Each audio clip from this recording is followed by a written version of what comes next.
On February 22, 1784, New York Harbor remained locked in the chill of winter.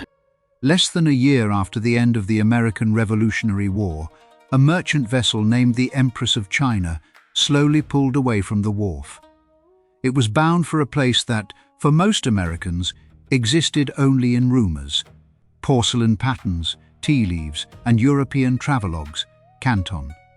On board, there was no diplomatic mission, only ginseng pelts, a modest amount of silver coin, and a crew of merchants and sailors eager to open overseas markets for their fledgling republic. Having just broken free from the British Empire, the United States was a nation of poverty and debt, its political foundations still trembling. Yet its merchants had already begun to imagine a broader maritime world. Samuel Shaw, a young merchant on board, would become one of the most pivotal witnesses to this history. He and his companions knew China was wealthy, ancient, and strictly hierarchical, but they did not truly understand how the Chinese conducted business, nor how the Qing officials would perceive a republic that had only just won its independence. To them, China was a land of boundless promise. After 6 months at sea, the Empress of China reached the Whampoa anchorage outside Canton. For the first time, the Americans beheld the bustling trade world of the Pearl River Delta, a river congested with vessels from Europe, India, Southeast Asia, and the Chinese coast. Lighters shuttled between great ships and wharves piled high with tea, porcelain, silk, medicinal herbs, and wooden crates. Along the river stood the 13 factories, the flags of various nations fluttering in the humid southern air. This was neither a fully open international port nor the free market utopia Americans had imagined. It was a zone of limited contact, strictly regulated by the Qing dynasty. Foreign merchants were confined to specific seasons and areas, forbidden from bringing families into Canton, barred from entering the Chinese interior, and denied the right to negotiate directly with the government as equals. Their trade had to be conducted through Hong merchants, officially licensed brokers. Language, law, residence, accounting, and etiquette were all governed by a complex system entirely foreign to the American spirit. This arrangement, later known as the Canton system, was not a product of Qing ignorance of the world, but a method of management rooted in the empire's experience with frontier governance. Beijing did not view maritime trade as central to the nation's destiny, nor did it consider foreign merchants qualified to alter China's political order. The Qing government permitted their arrival because the trade in tea, porcelain, and silk brought in silver and tax revenue. However, foreigners had to be kept within a controllable perimeter. For Americans who had built their nation on the political language of liberty and independence, this arrangement was frustrating. For Qing officials, it was simply the standard way of maintaining order. The voyage of the Empress of China was a resounding success. When the ship returned to New York, it was laden with Chinese tea, porcelain, silk, and Nankin, yielding a handsome profit. Word spread through New York, Boston, Philadelphia, and Salem, and soon more American ships were charting courses for Canton. By the late Stibithe and early Shijute centuries, the China trade became one of the most imaginative overseas ventures for the American business elite. New England merchants shipped sea otter pelts, sandalwood, ginseng, and silver dollars to China, returning with tea and porcelain. Chinese goods graced the tables and parlors of wealthy families in Boston and New York, while also entering the American cultural imagination of the Orient. Some decorated their homes with Chinese porcelain and lacquerware, emulating chinoiserie as they understood it. Others, in newspapers and travel books, described China as a wealthy, ancient, yet stagnant civilization. However, from the very first contact, the seeds of misunderstanding were sown. American merchants believed that as long as commercial interests were clear, the China market would eventually open like the Atlantic world. Qing officials believed they could manage these newcomers from North America just as they had managed European merchants for centuries. The Americans saw trade as a path toward diplomatic, legal, and political equality. The Qing saw trade as a manageable affair on the empire's periphery. In those initial decades, US-China relations did not resemble the great power diplomacy of later years. Instead, they were a series of cautious probes between merchants, interpreters, missionaries, sea captains, and Hong merchants. American ships arrived with the monsoons and departed the Chinese coast once their trading was done. Many Americans did not truly reside in China. They were seasonal guests, living in the factory district. They spent their days negotiating ledgers and their nights in cramped rooms writing letters, reading newspapers, and calculating cargo prices, all while enduring the humidity, disease, language barriers, and the inconveniences of the Qing system. These American merchants soon discovered that the keys to daily trade in Canton were held neither by the emperor in Beijing nor the governor-general's yamen, but by the merchants of the 13 factories. The Hong merchants were both government-authorized commercial intermediaries and the guarantors for foreigners, acting as debt coordinators and cultural translators. They were as familiar with the prices of foreign goods as they were with the labyrinthine rules of the Qing bureaucracy. The most famous among them was Wu Bingjian, known to Westerners as Haokua. By the early 17th century, he was already one of the wealthiest men in the world. Many American merchants arriving in Canton were desperate to establish a rapport with Haokua, for he possessed not only capital and credit, but also the uncanny ability to navigate the Qing system.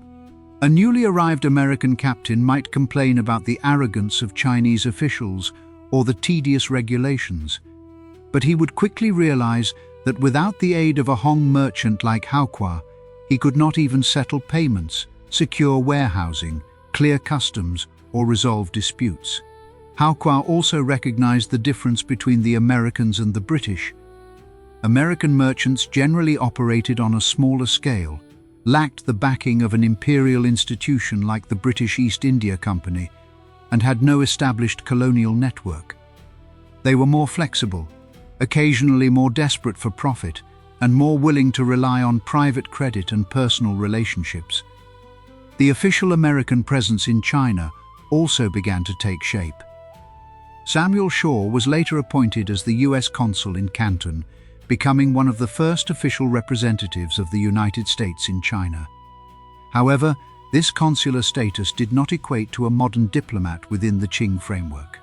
The Qing dynasty did not recognize fully equal state-to-state relations between foreigners and Chinese officials, and the actual power of a foreign consul was extremely limited. When American merchants encountered disputes, they still largely had to deal indirectly through Hong merchants and local magistrates. In 1830, a different class of American arrived in Canton: Protestant missionaries. Elijah Coleman Bridgman arrived as one of the first American Protestant missionaries to sustain a presence in China. He soon found that China was not a place that would be transformed simply by the arrival of the Bible. Foreigners could not travel freely, proselytization was restricted, and ordinary Chinese were both unfamiliar with and wary of Western religion. Consequently, Bridgman turned to linguistics, publishing, and the dissemination of knowledge.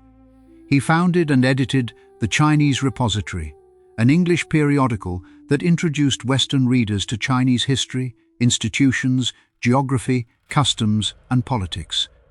This publication helped the American public form its first generation of systematic knowledge of China, making the country more tangible in the American mind while simultaneously reinforcing lasting stereotypes.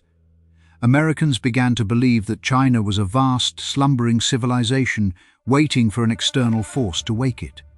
Meanwhile, a dangerous signal was emerging. The British East India Company and private traders were gradually using Indian opium to shift the balance of trade. While American merchants were not the primary drivers of the opium trade, several American firms became entangled in it, specifically by importing opium from Turkey and through Indian Ocean trade networks to the Chinese coast. For these merchants, opium was a high-profit commodity. For the Qing government, it was causing an outflow of silver, official corruption, the decay of military discipline, and a burgeoning social crisis. By the late 1870s, Canton was no longer merely a site of commercial friction. It had become the front line of a global clash of orders, poised to explode. In 1839, Lin Zexu arrived in Canton. Many later Western narratives simplified him as a stubborn, anti-Western official. But this is far from accurate. Lin was not opposed to all trade, nor was he ignorant of the outside world. On the contrary, he was one of the first Qing officials to seriously collect foreign materials, translate overseas newspapers, and study international affairs. In his view, however, opium was no longer a common commodity, but a systemic poison, corroding the empire's finances, military, bureaucracy, and social fabric. Consequently, he demanded that foreign merchants surrender their opium and publicly destroyed it at Humen Beach. Britain used this as a pretext for war. In 1840, the British fleet reached the Chinese coast, marking the outbreak of the First Opium War. The Qing forces were hopelessly outmatched in coastal defense, artillery, naval technology and command structure. British warships pushed north along the coast, forcing China to sign the Treaty of Nanjing in 1842. Hong Kong was ceded. Canton, Amoy, Fuzhou, Ningbo and Shanghai were opened as treaty ports, and the old Canton system was shattered. The United States did not participate in the war, but quickly decided to follow suit. In 1844, American envoy Caleb Cushing arrived in Macau to negotiate and sign the Treaty of Wanhee with the Qing government. Americans preferred to emphasize that they had not used gunboats to open China, nor had they seized Chinese territory. Yet the Treaty of Wanhee was essentially an unequal treaty. It granted the United States extraterritoriality, fixed tariffs, and most favored nation status. Extraterritoriality meant that Americans who committed crimes in China were not subject to Chinese law, but were tried in American consular courts. Most favored nation status meant that any new privilege China granted to other powers in the future would automatically be extended to the United States. This represents the most complex facet of 19th century US-China relations. The United States did not establish a Hong Kong-style colony, and it often portrayed itself as a nation more moderate, more commercially driven, and more focused on education than the European empires. Yet it simultaneously reaped tangible benefits from the unequal system established by British force.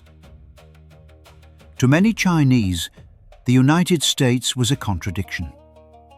It did not oppress China with naked gunboat diplomacy like Britain, yet it refused to truly stand on the side of Chinese sovereign equality. This dual impression would persist for decades. America was seen both as a modern nation to be emulated and as an integral part of the Western imperial system. With the opening of treaty ports, the American presence expanded from Canton to Shanghai, Ningbo, Fuzhou and Amoy. Shanghai became particularly vital. Before the 1840s, it was merely a vibrant commercial town near the mouth of the Yangtze. After opening, it rapidly evolved into one of East Asia's most international and most unequal cities. American merchants, missionaries, doctors, lawyers and consuls flocked to Shanghai. Americans formed their own settlement in Hongqiu, north of the Suzhou Creek, which eventually merged with the British concession to form the Shanghai International Settlement. At the same time, American missionaries and physicians brought a different kind of influence to China. Peter Parker, a Yale-trained physician and missionary, opened the ophthalmic hospital in Canton in 1835. It was one of the first Western-style hospitals in China. Many Chinese patients encountered anesthesia, surgery, and Western medical treatments there for the first time. Patients approached the foreign doctor with a mix of curiosity and dread. Some feared surgery would violate the body, while others, after years of chronic pain, were willing to take the risk. Like many medical missionaries who followed, Parker was not merely a doctor. He hoped his healings would open the doors for proselytization and cultural influence. For American society, these stories validated their civilizing mission in China. For Chinese society, they brought a more complex experience. The Westerners brought not only warships and treaties, but also hospitals, schools, and new knowledge. After the mid-19th century, US-China relations were no longer confined to the Chinese coast. They were also unfolding across the Pacific on American soil. No one embodied this two-way flow better than Yung Wing. A young man from Guangdong, he was exposed to American missionary schools in Macau before traveling to the United States. In 1854, he graduated from Yale University, becoming one of the first Chinese citizens to earn a degree from an American institution. In America, Yung Wing saw railroads, factories, universities, banks, and a republican system. He also witnessed the American society's prejudice against non-whites. Upon returning to China, Yung Wing persuaded the Qing government to send young students to study in the United States. In 1872, the first group of the Chinese Educational Mission, CEM, arrived in New England. These teenage boys, wearing long robes and queues, moved in with American host families and entered schools to study English, mathematics, mechanics, engineering, and military science. Many American families were living with Chinese people for the first time. They found these children bright, polite, and diligent, though also prone to mischief, homesickness, and a love for play. Some students gradually adopted Western suits, played baseball, attended church, and even grew accustomed to American food and campus life. They saw firsthand how modern education functioned within American society, while Americans for the first time interacted with young Chinese not as merchants or missionaries, but as members of their households and schools. The program was eventually terminated prematurely by Qing conservatives, who feared the students were becoming Americanized. But its long-term impact was profound. Many of these students returned to become engineers, diplomats, railroad technicians, and key participants in China's modernization.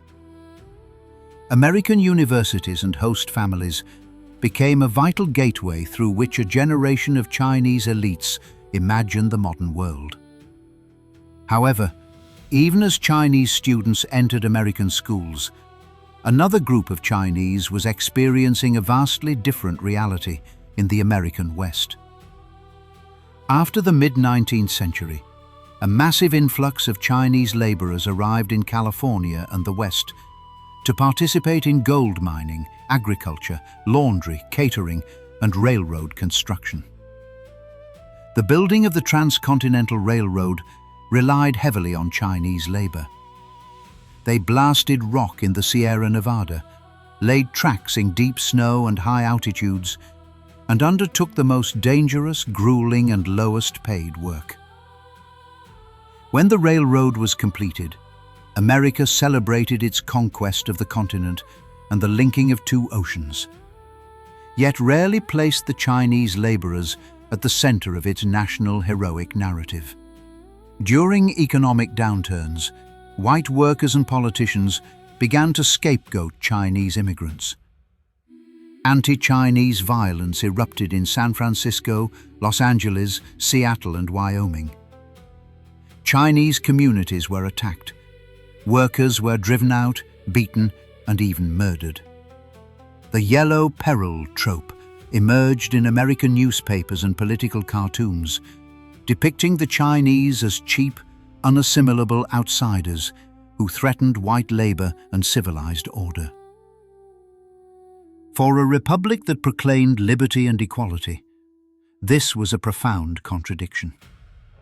America welcomed China's markets, tea, students, and strategic value, but rejected ordinary Chinese immigrants as equal residents. In 1882, the Chinese Exclusion Act was passed, suspending the immigration of Chinese laborers and setting a precedent for the US federal government to restrict immigration based on ethnicity and nationality. For the Chinese, the psychological impact of this act was devastating. America had once been viewed by reformers as a republic distinct from European colonial empires, a place that valued education, opportunity, and equality. Now, it openly excluded Chinese laborers through the force of law. The image of America as a model of modernization, represented by Yung Wing and the CEM, began to coexist in the Chinese imagination alongside the reality of racial exclusion represented by the Exclusion Act. This contradiction also reshaped America's image within China. American missionaries built schools, American doctors opened hospitals, and American merchants talked of free trade.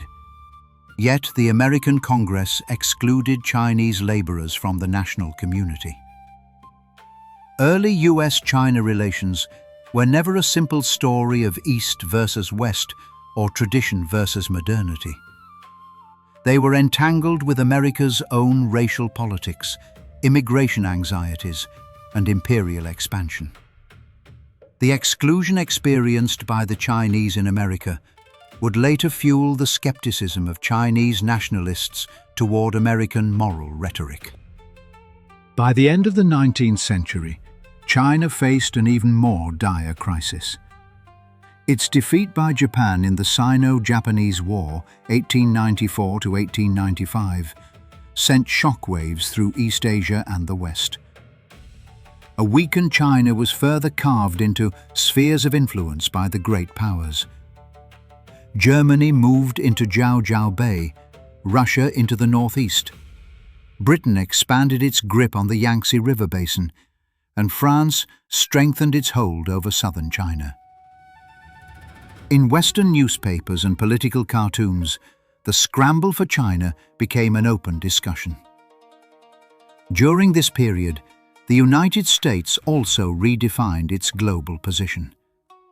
By the 1890s, it was no longer the fragile new republic of 1784.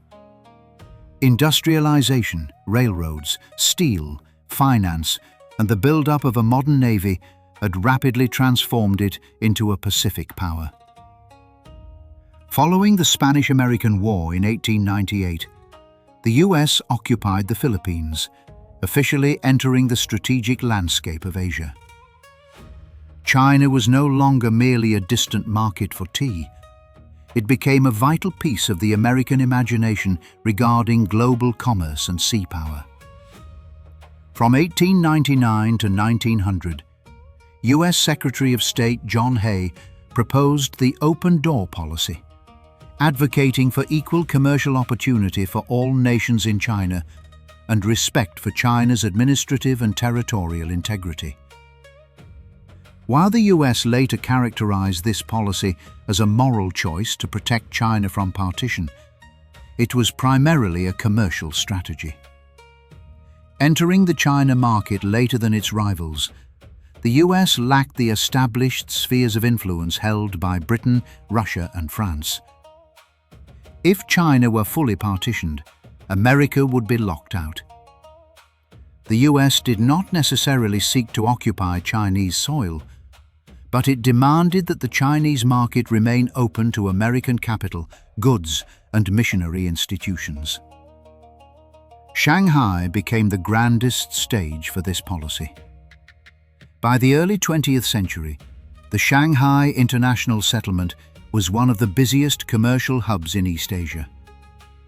The Bund was lined with banks, trading houses, insurance companies, shipping firms and newspaper offices. Along the wharves were coolies, compradors, sailors and customs officers. The social world of the expatriates was defined by the racecourse, exclusive clubs, churches and schools. Americans established newspapers, banks and hospitals here, and took active roles in municipal governance. By the 1930s, American residents formed a significant and influential part of the international settlement's foreign population, working for the US Consulate, Standard Oil, Mobil, General Electric, Singer, major banks, shipping lines, mission schools or hospitals. However, the friction between the American commercial presence and Chinese nationalism was also intensifying. More Chinese began to realize that foreign goods, the concession system, extraterritoriality, and tariff restrictions collectively formed a reality of incomplete sovereignty. While the US championed the open door and equal opportunity, it did not voluntarily relinquish its extraterritorial rights or treaty privileges. To Chinese intellectuals, the American language of free trade began to seem ambiguous. It could oppose European partition, yet it also provided a moral justification for the entry of American capital. The tension deepened following the Boxer Rebellion in 1900. Boxers attacked missionaries, Chinese Christians and foreign institutions. As Beijing spiraled out of control, the Eight-Nation Alliance intervened, with US troops among them. Many American soldiers set foot on Chinese soil for the first time, describing the walls, palaces, and chaos of Beijing in their memoirs, while witnessing the overwhelming military superiority of the West over the Chinese capital. After the war, the US decided to remit a portion of the Boxer indemnity to fund Chinese students studying in America, which led to the founding of Tsinghua College. While this move had a profound and lasting impact on education, training a generation of Chinese youth in modern disciplines, it could not erase the fact of American military intervention and treaty privileges. Thus, in the early 20th century, the image of America in China was exceptionally complex. It was the architect of the open door, the benefactor that returned indemnity funds and supported education, and the source of universities, science, and new knowledge. Simultaneously, it was a member of the imperialist system, a foreign power with consular jurisdiction, concession interests, and commercial privileges. The hopes and disappointments of the Chinese people toward America were forged in this dual experience. In 1911, the Qing Empire collapsed. To many American observers, this seemed like the moment an ancient Oriental empire finally turned toward modern politics. The new Republic of China adopted a term familiar to Americans: republic. Sun Yat-sen, who had been educated in Hawaii and spent years active in the overseas Chinese community, was easily understood by Americans as a Western-influenced Asian revolutionary, a figure who proved that China could transition to a republican system. Yet the reality was far more convoluted than American imagination allowed. The abdication of the Qing did not mean the immediate birth of a modern state. Warlords, regional power brokers, old guard bureaucrats, revolutionaries, and foreign interests together shaped a fragmented political landscape. The Republic, as Americans understood it, meant a constitution, parliament, elections, parties, and civic politics. What China faced was fiscal collapse, localized militaries, foreign privileges, rural poverty, and a vacuum of central authority. During this era, Chinese intellectuals educated in the United States became the most influential group in US-China relations. Hu Shi, who studied at Cornell and Columbia under the profound influence of John Dewey's pragmatism, returned to China to lead the New Culture movement. He advocated for vernacular Chinese, Baihua, the scientific spirit, individual liberty, and gradual reform. His American experience was not just a collection of campus memories, but a methodology for public discourse, academic rigor, experimentalism, and social change. For that generation of Chinese youth, America was more than a commercial nation or a land of missionaries and corporations. It represented the university, the laboratory, the library, freedom of the press, and modern public life. American culture permeated Chinese cities through schools, returning students, films, newspapers, and consumer goods. Young people in Shanghai watched Hollywood movies, read English newspapers, wore Western clothing, and were educated in mission universities. Students in Beijing and Nanjing debated democracy, science, pragmatism, and constitutionalism. America was no longer just a nation across the Pacific. It had become an integral part of China's modernization imaginary. Many Chinese intellectuals were inclined to believe that, compared to the old European empires, the American Republic would better understand China's aspirations for national independence and political renewal. However, in 1919, this faith suffered a devastating blow.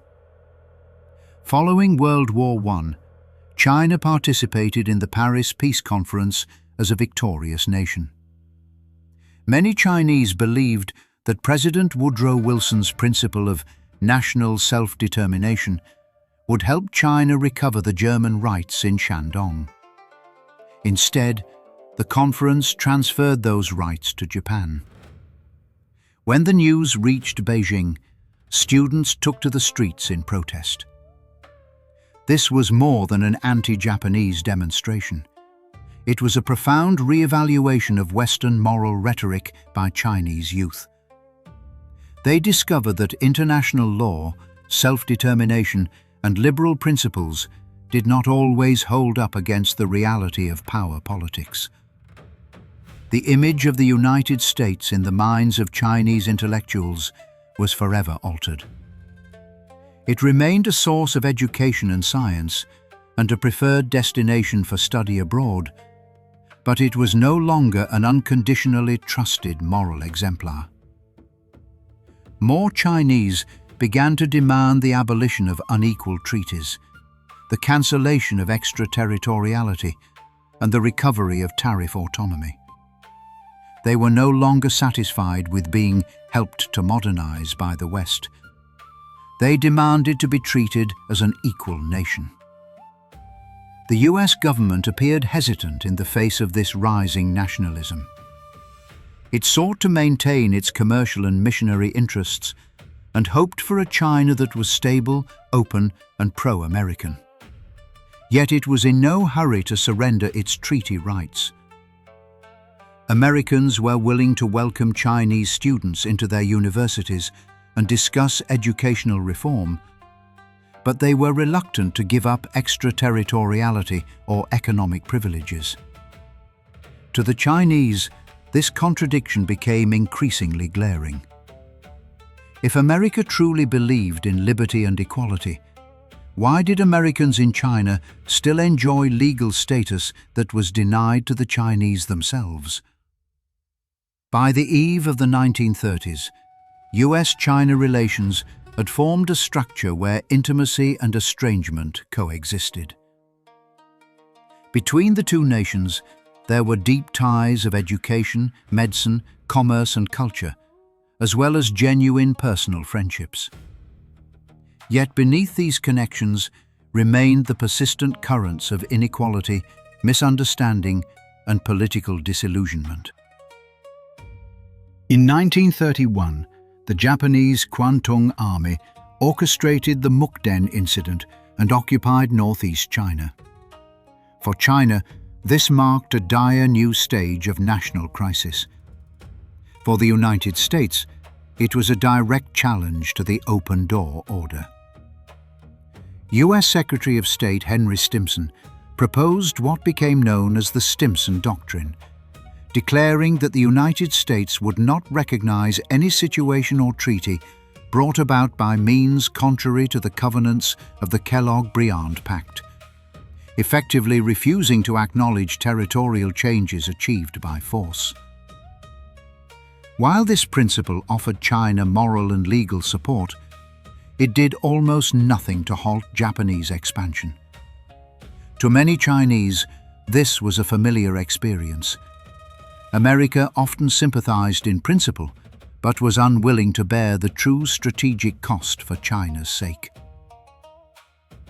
Following the Marco Polo Bridge incident in 1937, full-scale war broke out between China and Japan.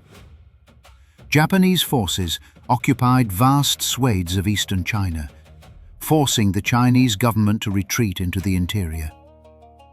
For the first time, through a flood of press photos, journalist reports, missionary letters, and cinematic newsreels, the American public began to see China as a modern nation suffering under foreign aggression, rather than just a distant, ancient, and impoverished civilization. Meanwhile, the American journalist Edgar Snow was documenting a different Chinese story in the Northwest.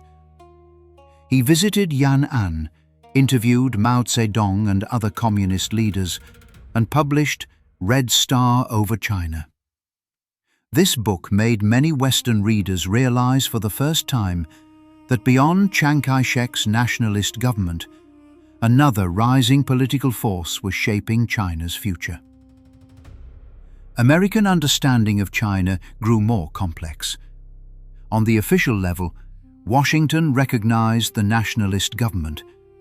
On the level of public discourse, a segment of journalists, scholars, and left-wing intellectuals began to take a keen interest in the Chinese communists.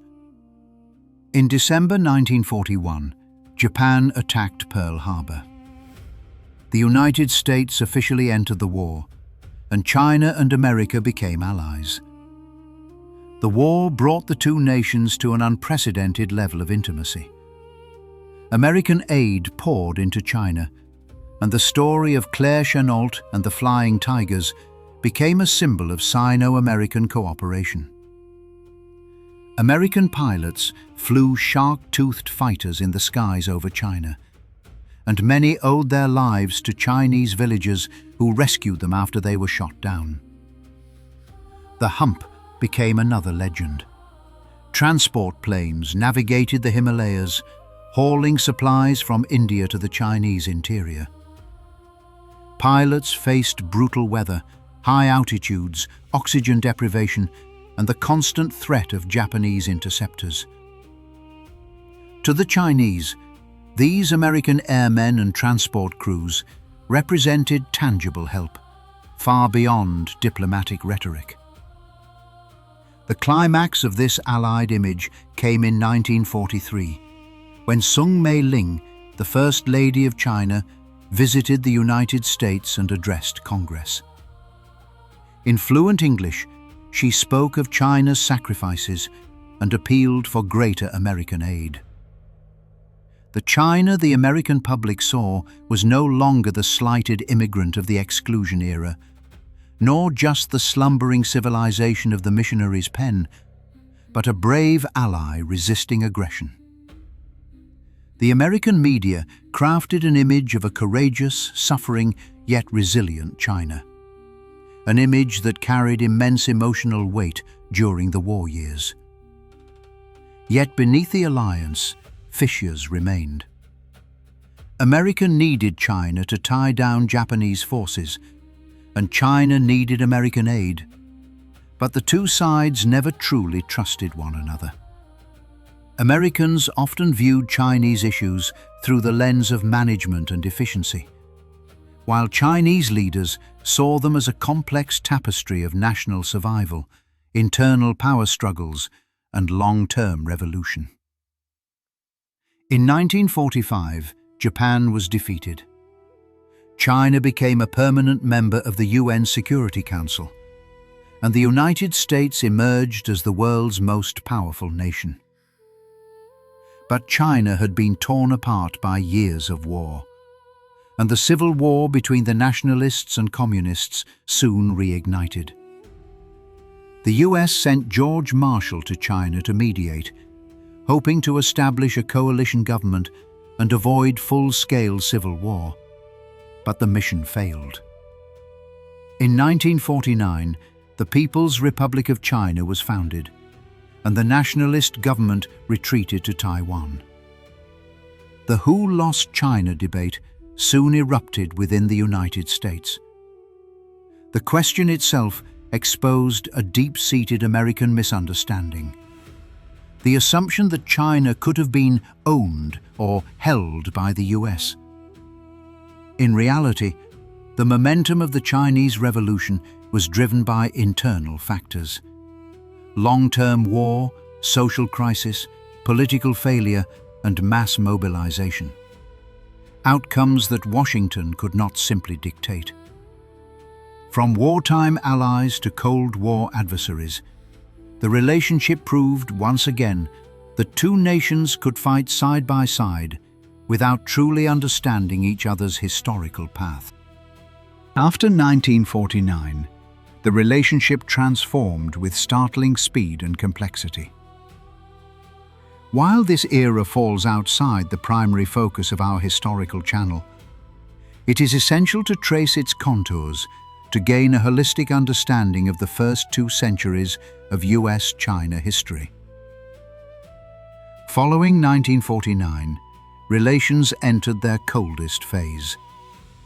The US did not recognize the People's Republic of China, continuing instead to recognize the Republic of China government in Taiwan. The Taiwan issue became one of the most sensitive and persistent core issues in the relationship. With the outbreak of the Korean War in 1950, the two sides moved into direct military conflict. For over 20 years, there were no normal diplomatic ties. The US imposed an economic blockade and diplomatic isolation, while China portrayed America in domestic propaganda as its primary imperialist enemy. Ordinary Americans knew China only through Cold War news, Korean War memories, and anti-communist rhetoric. Ordinary Chinese knew America through political slogans, war memories, and ideological narratives. The personal connections forged by earlier missionaries, students, merchants, and pilots were largely severed by the era. The turning point came not from a sudden surge of friendship, but from overwhelming strategic pressure. In the 1960s, the Sino-Soviet split worsened, and border conflicts led Beijing to view the Soviet Union as its most dangerous threat. Meanwhile, the US was mired in the Vietnam War and facing domestic turmoil. Washington needed to realign the Cold War landscape. Though still suspicious of one another, both China and the US realized that rapprochement could help contain the Soviet Union, altering the strategic triangle. In 1971, the US table tennis team visited China.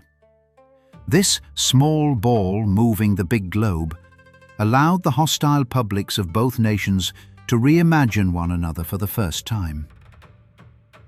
The true breakthrough occurred in secret diplomacy. Henry Kissinger made a clandestine visit to Beijing to meet with Zhou Enlai, discussing the Soviet Union, Vietnam, Taiwan, and the balance of power in Asia. They did not resolve every issue, but they confirmed one thing: Sino-American hostility did not have to last forever. In 1972, Richard Nixon visited China. The sight of the American president stepping off the plane to shake hands with Zhou Enlai changed the visual memory of world politics. Nixon met with Mao Zedong and held multiple rounds of talks with Zhou Enlai. Together, they issued the Shanghai Communiqué, establishing a new reality. The PRC and the US began to acknowledge each other's existence in the international system and expressed a willingness to re-engage based on shared strategic interests. On January 1, 1979, the United States and the People's Republic of China formally established diplomatic relations. The US recognized the PRC government as the sole legal government of China and severed formal ties with Taiwan, though it maintained unofficial relations and security links through the Taiwan Relations Act. The Taiwan issue did not disappear. It simply existed in a new form within the structure of the relationship. Shortly after normalization, Deng Xiaoping visited the United States. His visit became an icon of the era. He toured factories, space centers, and modern corporations, donning a cowboy hat in Texas to show the American public a pragmatic, open leader, eager to learn Western technology and management. To China, America once again became a symbol of modernization resources. Universities, labs, industrial expertise, capital, and markets. To the US, China was no longer just the enemy from the Korean War or a revolutionary state, but a strategic partner that could be integrated into the international system to check Soviet influence. In the early 1980s, the relationship entered a rare period of optimism. Chinese students began to study in the US on a massive scale. American corporations re-entered the Chinese market, and exchange in technology, trade, and culture flourished. Many Americans believed China would gradually integrate into a US-led international order through reform and opening up. Many Chinese believed cooperation with the US would help China complete its modern transformation. In 1984, Ronald Reagan visited China. This year marked exactly 200 years since the Empress of China had arrived in Canton. Shortly thereafter, China even issued a 5-yuan coin featuring the image of that very ship. 200 years prior, the United States was a fragile new republic, bringing ginseng and pelts to Canton in exchange for tea and porcelain. 200 years later, America was a global superpower, and China was no longer the Qing Empire viewing the world through a celestial hierarchy, but a modern nation reshaping itself through reform. From 1784 to 1984, the US-China relationship traversed a landscape of trade, misunderstanding, missions, education, exclusion, war, alliance, civil conflict, hostility, and re-engagement. It was never a simple line of friendship, nor an inevitable path of conflict, but a long and ever-shifting encounter. America has imagined China as a market, a mission, a wartime ally, a Cold War foe, and a strategic partner. China has imagined America as a distant merchant state, a model for modernization, a source of racial exclusion, an imperialist rival, and an external power to be leveraged. Every imagination contained a fragment of truth, and every truth a profound misunderstanding. When distant, both sides tend to simplify the other into symbols. When close, the differences become sharper. The Canton Trade of 1784 brought two worlds together for the first time, and the relationship of 1984 showed that this encounter had become the heartbeat of global politics. 2 centuries of history teach us that today's relationship did not emerge out of thin air. It is the product of long-term trade, war, ideals, prejudices, cooperation, and disappointment.